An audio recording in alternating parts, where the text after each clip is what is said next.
Hi friends, in this video we are going to discuss about DC motor.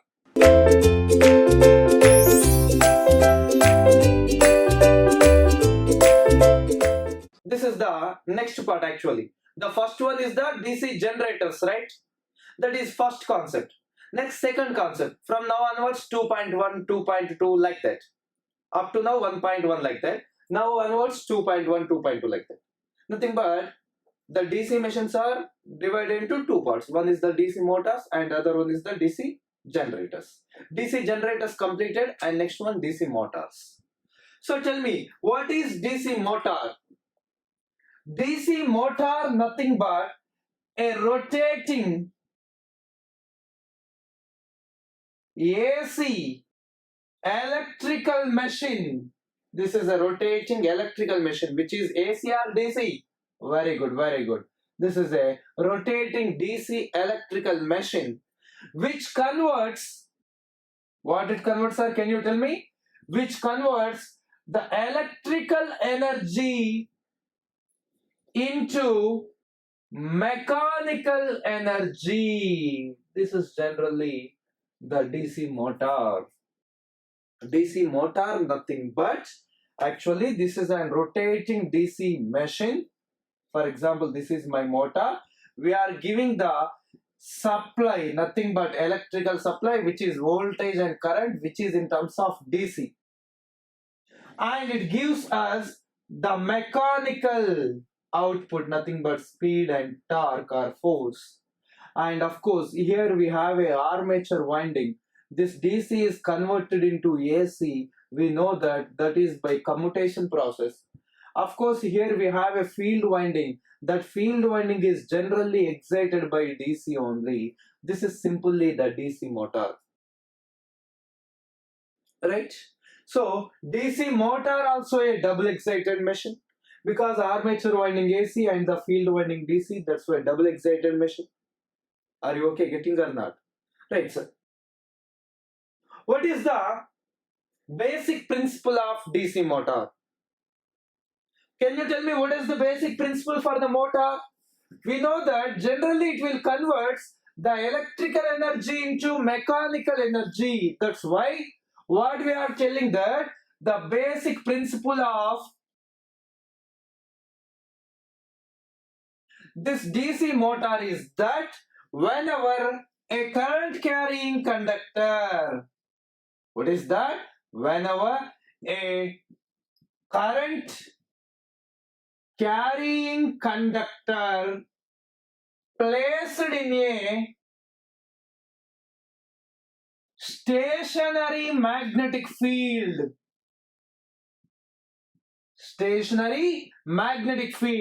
then it experiences a force or torque. This is generally the basic principle of my DC motor. What is that basic principle, sir? Whenever a current carrying conductor placed in a stationary magnetic field, then it experiences a force or a torque. This is generally the basic principle you know already very well. Let's see here. For example, this is my north pole. For example, this is my south pole. Of course, you know always the flux flows from north pole to south pole is like this, with some flux density B, and take a conductor which is given by the electrical supply. When the supply is given to this conductor, some current flows in the winding. So this is a current carrying conductor.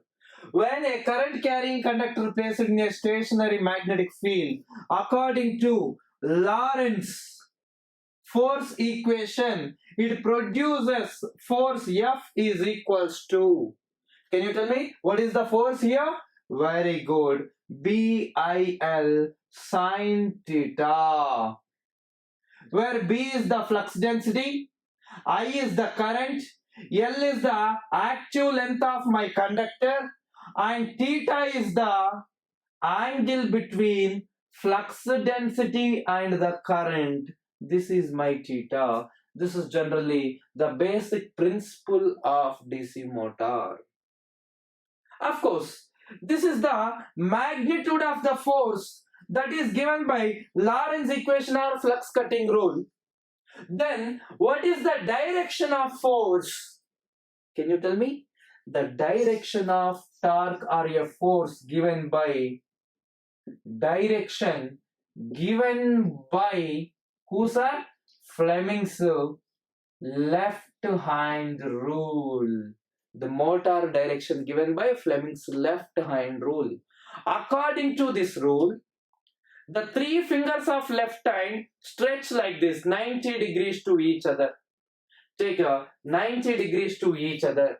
So take the three fingers of my left hand. For example, this is the thumb and this is the forefinger and this is the middle finger. What is that? This is the thumb and this is the forefinger and this is the middle finger.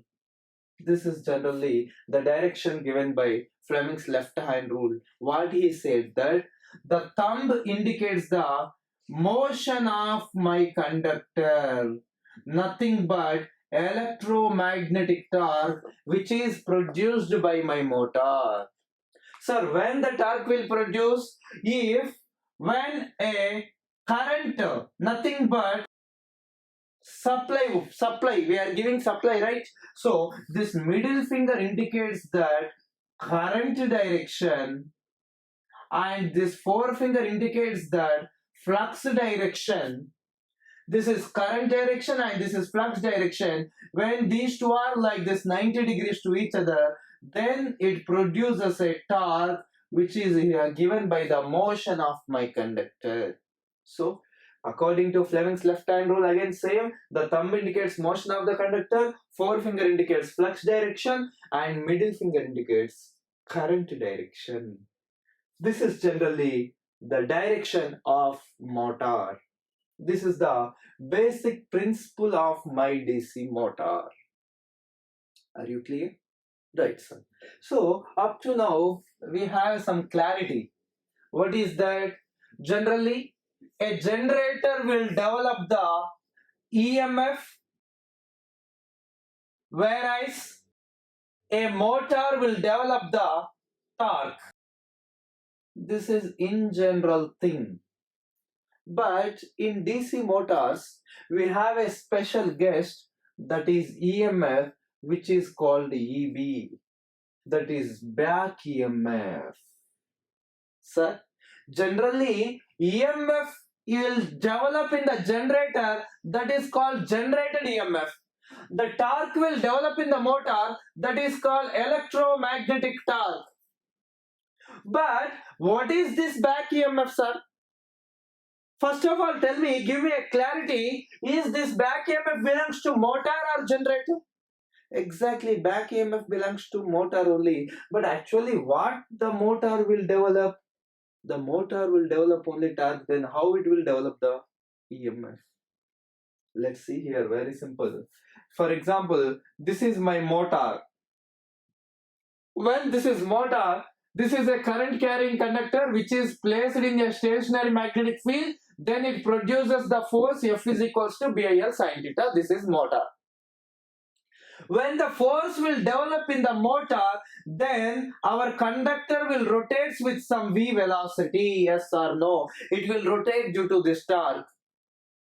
When the motor is rotating, nothing but this armature conductor also rotating, nothing but here the armature conductor is a rotating conductor. When this rotating conductor placed in a magnetic field, what will happen?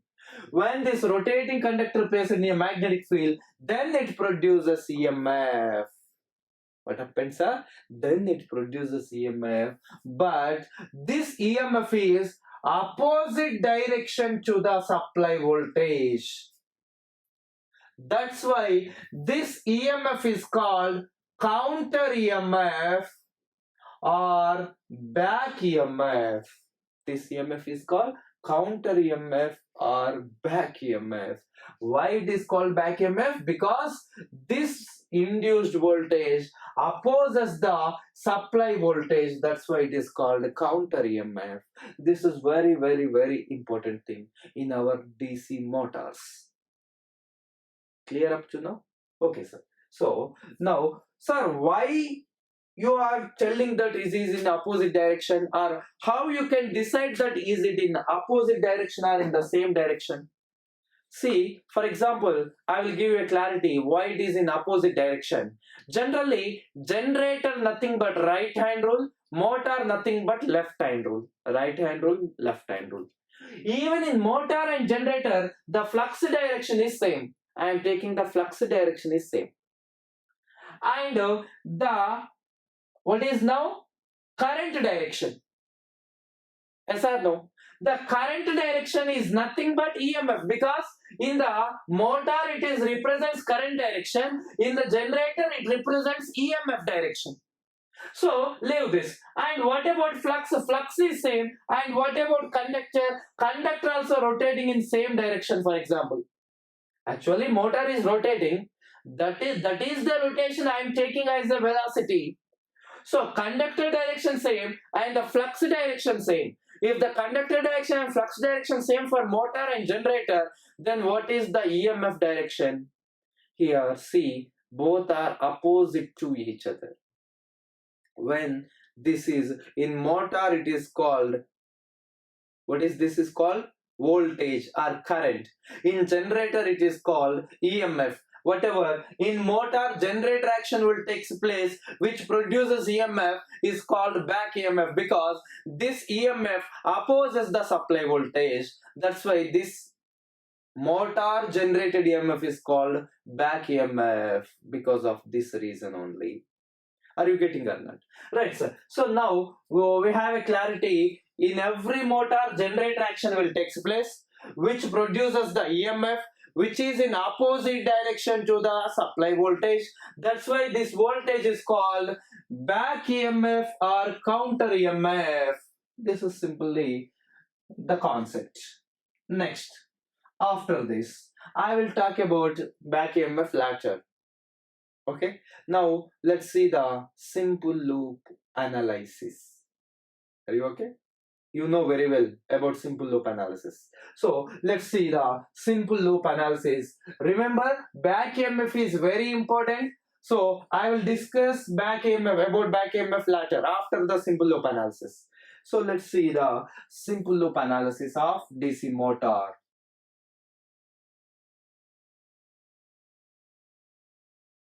See, simple loop analysis. Let's see here. For example, North Pole and my South Pole. In generally, we know the flux flows from North Pole to South Pole. Yes or no? Right? So this is my armature. Yes or no? Armature should be connected to split rings and brushes. You know already. This is the split ring 1 and this is the brush 1. This is the split ring 2 and this is the brush 2, for example. And we have a armature coil. For example, this is my armature coil. This armature coil having two conductors. One is the PQ, okay, other one is the PQRS. This PQ conductor connected to split ring 1 and brush 1. This RS conductor connected to split ring 2 and brush 2. These brushes are connected to supply. This is my DC supply, like this. I am giving DC supply to the motor like this. Here the supply is going like this, like this, like this. Here supply to the brush. Next brush to the split ring. Next split ring to the armature. And this is my closed loop is like this. This is my closed loop. Are you okay? Sir, this is in general in this condition. After 180 degrees, it will rotate like this. So my conductors are rotating like this. For example, my conductors are rotating like this. So after 180 degrees, how the diagram once observed here. For example, again, this is North Pole and South Pole. There is no change in North Pole and South Pole. This is the stationary magnetic field. Of course, here we have a armature. For example, this is my armature. Of course, here we have a split ring 1 and brush 1 and split ring 2 and brush 2. These brushes are connected to DC supply. Always DC supply is like this only. This is my DC supply. And here I have a armature coil conductors.